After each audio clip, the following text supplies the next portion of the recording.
Hello, everybody. This is Terence Moore for Terence's Take for the week of Monday, October 22nd, 2018. And this is a fantastic show, folks. It hasn't even started. It's already great because, we're going to talk about the best coach in the National Football League, not named Bill Belichick. And the only reason that Bill Belichick gets the edge is because he's got 5 Super Bowl rings. But I want to tell you something. This guy is getting pretty darn close. This is only the second year in the NFL for Sean McVay as a head coach. Matter of fact, last year, when he took over the Rams, he was the youngest coach in the history of the NFL at 31. Sean McVay. And already, he's got the best team in the National Football League. Great offense, great defense, and the story gets better. It gets better. Sean McVay. Sean McVay went to the greatest university on the face of the earth, Miami University in Oxford, Ohio, not the hideous one down in Florida. He's a Miami, Ohio graduate. And get this, you got John Harbaugh. John Harbaugh is the coach of the Baltimore Ravens. So little Miami, Ohio is the only college that's got 2 current NFL head coaches as graduates. And it gets better. It gets better. The person you're listening to right now is a Miami, Ohio graduate. Yes, I am. But you know what? It gets even better. It gets even better because right now on the phone from Northern California, I have got the greatest person in the history of the National Football League who is not in the Hall of Fame, which is totally disgusting. We'll talk about that here in a minute. It's John McVay, all right? John, are you there? I'm here. I got you, Terry. Yeah, I mean, John McVay, he's in Northern California. And let me tell you something about John McVay. There's so many things I can say. Well, let's start with this. John McVay, the guy you're listening to right now, he is the grandfather of, wait for it, Sean McVay, and it gets better. John McVay, John, where did you go to college? Miami University in Oxford, Ohio. Wow, I'm getting chills. Oh, that's the end of the podcast, folks. Well, we're going to continue here because, John, you knew something about Woody Hayes, Bo Schembechler, Paul Brown, Eric Parsegian, Weebu Bank. These are all Miami, Ohio graduates, the cradle of coaches. You remember those guys, right? I remember them well. Eric Parsegian, Woody Hayes, and some of the great teammates. We had a lot of fun there, though. I'm sure you did. I mean, and we're going to talk more about your history here because I think people need to know about it. But, as famous as you are, and as, again, you're a guy that should be in the Pro Football Hall of Fame, I bet you when you go about life here, they probably remember another McVay nowadays. You were telling me something. You just came back from the barbershop? What's that barbershop story? Yeah, we just went to my regular barbershop, and we were just talking football and so on as the time went on. And when we got finished, he said, "You suppose that I could get an autographed picture?" And I told the barber, I said, "Well, let me look around and I'll get." He said, No. He says, "I don't want your picture. I want your grandson's picture, Sean." I said, "Oh, okay." Oh. So that's the end of the story. So I let the air out of my tires. Well, you can understand it because you're talking about the L.A. Rams. Oh my goodness, they're awesome. They got the best offense in the National Football League. They got a top 5 defense. This is an L.A. Rams team that is undefeated. They're like 7-0, and they're unstoppable. They kind of remind me of, the San Francisco 49ers. Now listen to this, folks. Stick with me. You got to listen to this, okay? The greatest dynasty in the history of the NFL, the San Francisco 49ers, okay?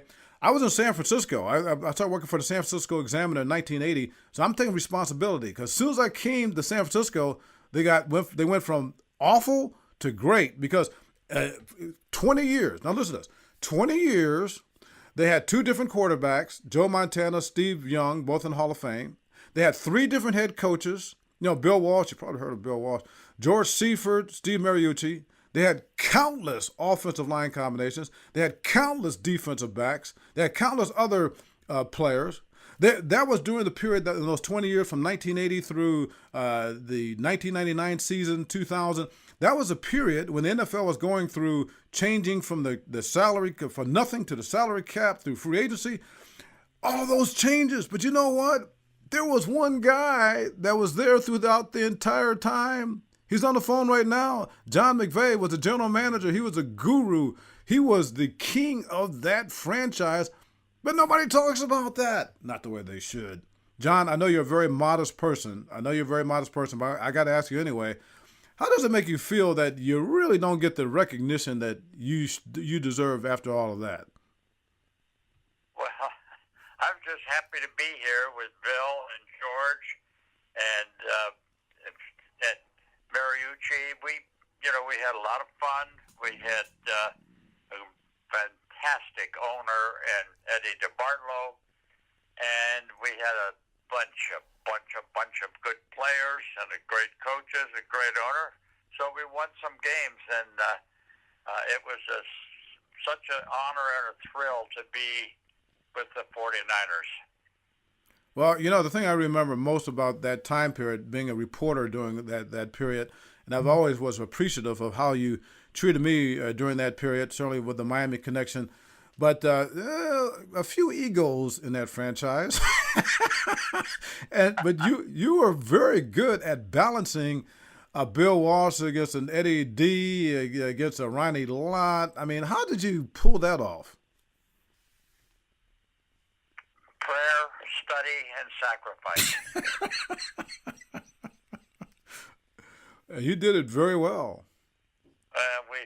We had a lot of fun and great people. It's just like every other walk of life. If you've got great people and you're working together and you're all pulling on the same end of the rope, it kind of leads to some success.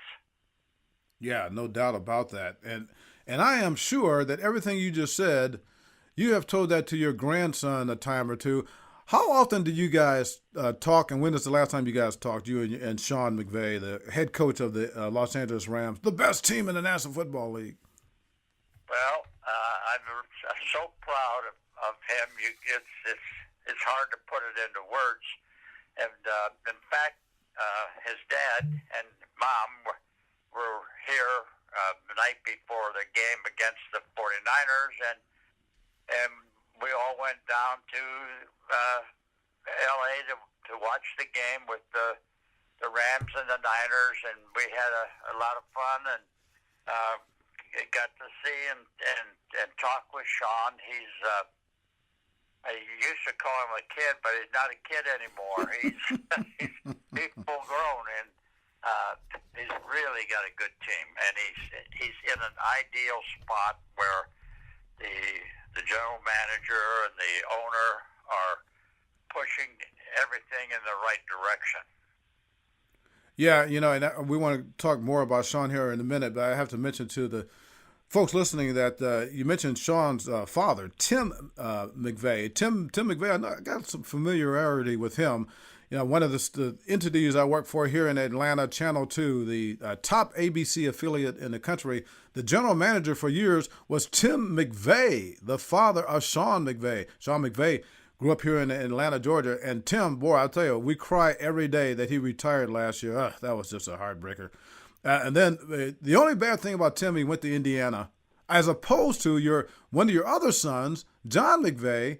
He went to Miami University during the 70s when I was there, when Miami, Ohio went 32-1-1, beat Florida, Georgia, South Carolina in consecutive years, finished 15th, 10th, 12th in the final AP poll. Outside of that, they were pretty good. How did Tim not go to Miami? John went to Miami. What happened there? I don't know how he slipped through the cracks, but he did. He liked the coach a lot when they were recruiting him, and so he went to Indiana, where he had a great deal of success. He was the captain there, and met a beautiful wife there, and so he's a Hoosier. But he didn't go to Miami like we all did. No, we'll forgive him. Then you got the other son. He's in charge of the Orange Bowl. Jim went to University of Dayton, and he He went to work with the Tampa for a short time, and then he took over the Outback Bowl. Outback, okay. They get a Big Ten team and an SEC team every year. Usually we have the first game on New Year's Day, and he's done a wonderful job there. I'm so proud of Jim. He's something. Well, I think all of your sons are. And matter of fact, am I leaving somebody out? Do you have a daughter in there somewhere? Well, we didn't get any daughter, but son John, the oldest, has two beautiful daughters. Yes. One of whom just graduated from Kentucky, and the other daughter is just finishing up her schooling in the medical field. So John, God bless him, he brought two girls into the family because we were getting overrun with boys. Yeah, and and we're talking about all kind of McVays here, but primarily we're talking about Sean McVay, who went to Miami of Ohio. And here's the thing: Sean McVay grew up here in Atlanta. He was a great player in high school here in Atlanta. When did you find out that Sean McVay was going to go to your alma mater, Miami of Ohio? Did he pull you aside, hey, granddad, or what does he call you, by the way? Did he call you grandpa, gramps? What did he call you? He calls me, hey, you. No, I tell you, he's a great guy, and he's really a lot of fun to be with. He calls me Grandpa. Oh, well, so when did he say, Grandpa, I am going to go to the great Miami University in Oxford, Ohio? When did he tell you that, and where were you, and what was your reaction?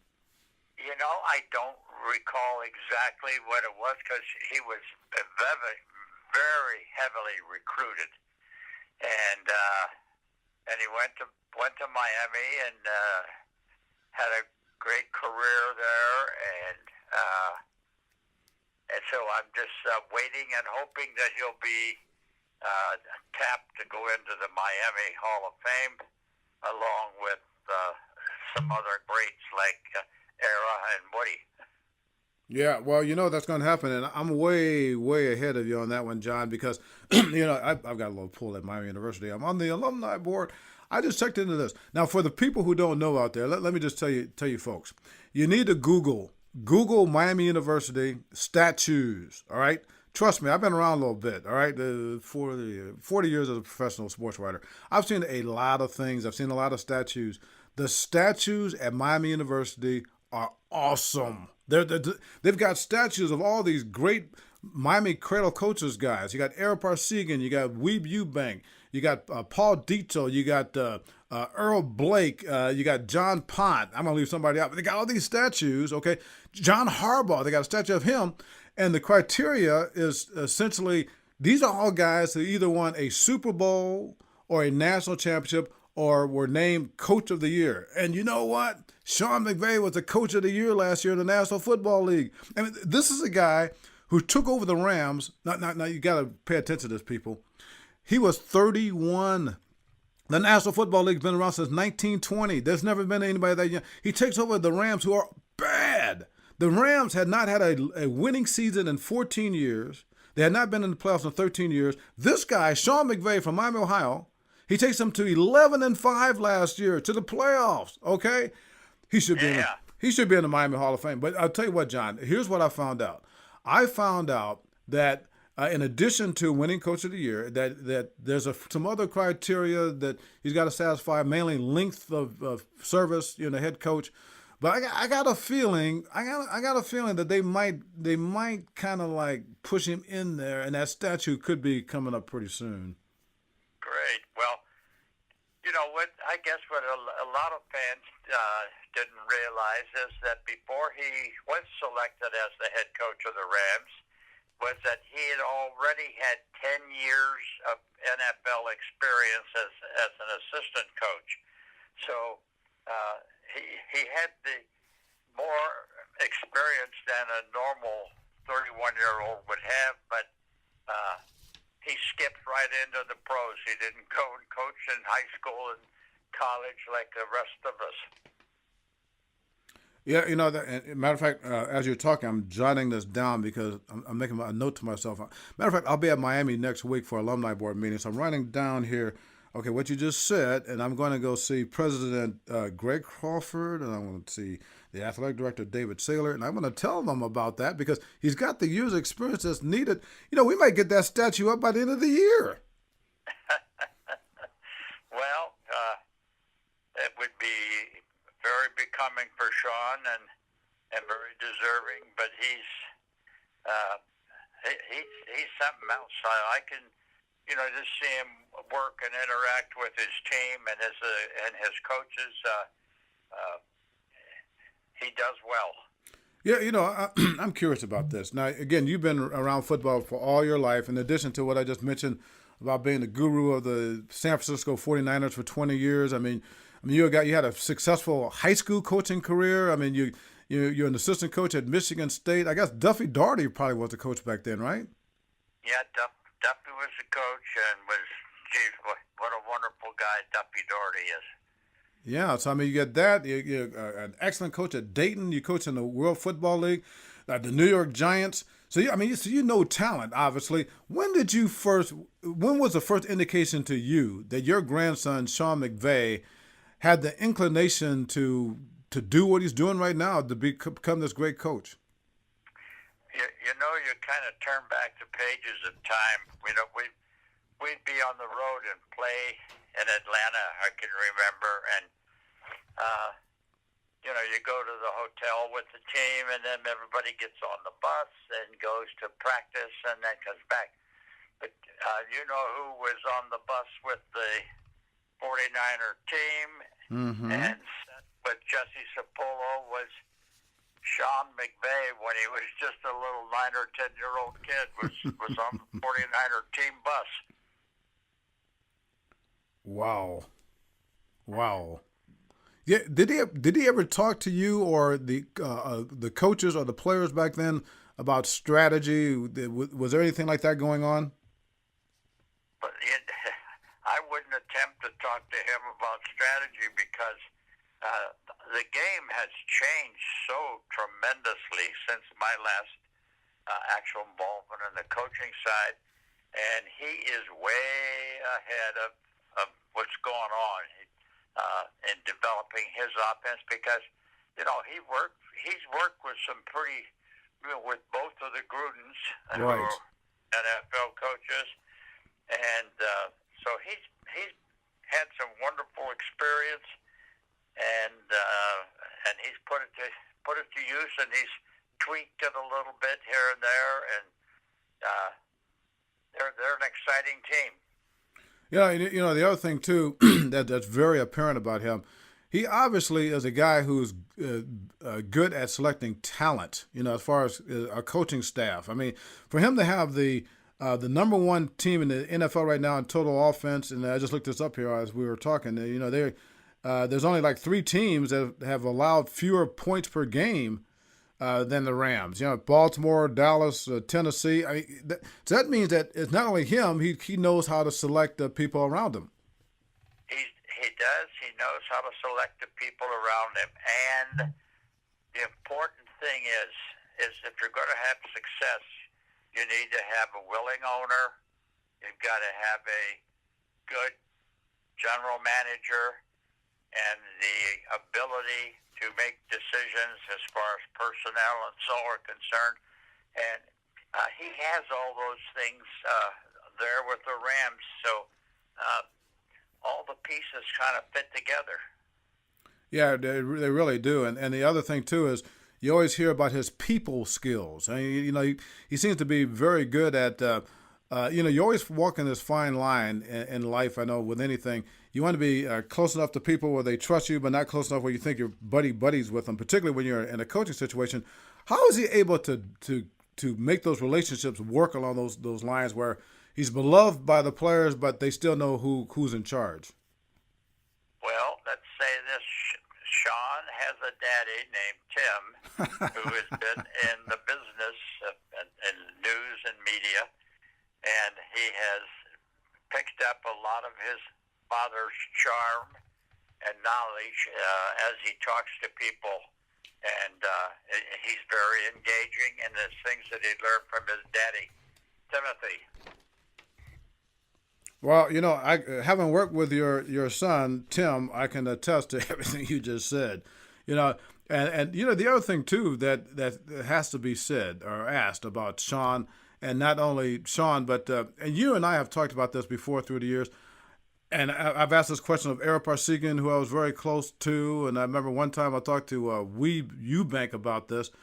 We talk about Miami, Ohio, the Cradle coaches, all these guys we just named, and I haven't even mentioned like Sid Gilman. I mean, Sid Gilman was a part of the Cradle, and Walter Austin. I mean, he wasn't a football coach, but the great coach of the L.A. Dodgers, and so little Oxford, Ohio, 37 miles north of Cincinnati. 45 miles west of Dayton, right there, beautiful campus, all that kind of thing. And year after year for like 30, 40 years. And even now, like I said, you got your grandson, you got John Harbaugh of the Ravens. And what is it about that university that's created these guys? It did with me. And when I was signed 100 years ago, Woody Hayes was the coach, and he informed me several times. He says, "I've given you the last scholarship, so you better be good." Oh my! Yeah, So those are the stories that, and I have very fond memories of Woody and Era, and we had so much fun there. And as you have had also, and it's easy for us to talk about fun and know what we're talking about. It was really great. Out of all those coaches, those legendary coaches through the years. And I keep thinking of names. Carmen Koza. Carmen Koza coached at Yale for years, and Carmen Koza is still the winningest coach in history of the Ivy League. I mean, Terry Hepner, at Indiana. You got Bill Mallory, who just died recently. Just on and on and go. So does Sean remind you of any of those former Miami coaches as far as coaching style, temperament style, or what have you? If anything, I mean, both Woody and Era, who were coaches when I was there, the thing I remember most, there was like a no nonsense, and you better do as you're told, and which we all did, and they were great guys, and after the playing days, they were very supportive, very wonderful guys to call a friend instead of a coach. Sure. Yeah. I think a lot of people will attest to that. And John, you always sound very well when we talk. You've got to be, 86? 87 years old, boy. So it sounds like you're doing very well out there in Northern California, huh? We're doing well. We're just enjoying the beautiful weather and the beautiful view. And I'm in here with my beautiful wife. Oh, wow. And I'll tell you what would also be beautiful as we close is that, I'm getting chills thinking about what I'm about to say. I mean, this guy, the way the Rams are going, the way Sean McVay's Rams are going, I mean, they're trending toward the Super Bowl, and the Super Bowl is right here in Atlanta, Georgia on February 3rd. If they're in the Super Bowl, it would be, Sean McVay or coming back home to Atlanta, playing in the Super Bowl. His father, Tim, and all that. I mean, it's just my goodness.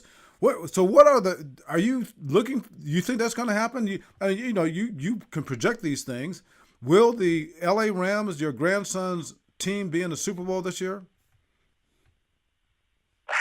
Well, gee, you're months ahead of the reality here. It's one at a time. One game at a time. I've heard Sean say that many times. and that's the way you have to approach it. And I know with George Seifert and Bill Walsh, when the first one was Super Bowl, I guess Bill and the rest of us we were surprised at him. How did we get here?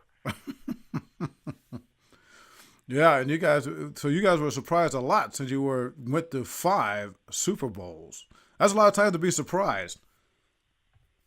Yep, it was indeed. Well, I'll tell you what, we can make this pack here. If Sean comes here to Atlanta, and I'm sure you will be here, right, for the Super Bowl.